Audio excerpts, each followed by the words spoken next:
In this video, we will cover how to adjust the SeedCommand hydraulic seed control settings on the Ag Leader Edge display. From the home screen, press the Setup button, press Planting, press the Controller tab, select the correct controller, press the double-ended wrench, press the Controller Settings button.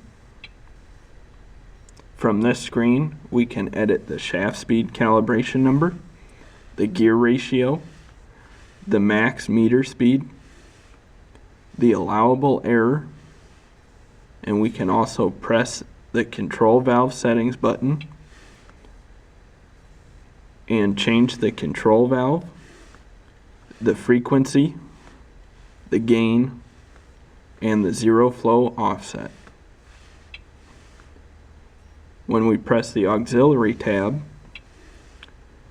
we can change the minimum ground speed, the rate not responding threshold, and the rate not responding time. Once these values have been edited to the correct value, press the green check mark, press the green check mark again, and these values will now be saved. We have now covered how to adjust the SeedCommand hydraulic seed control settings on the Ag Leader Edge display. For more information on Ag Leader products, please refer to your local Ag Leader dealer, other tutorial videos on the Ag Leader YouTube channel, or the Ag Leader Knowledgebase at support.agleader.com.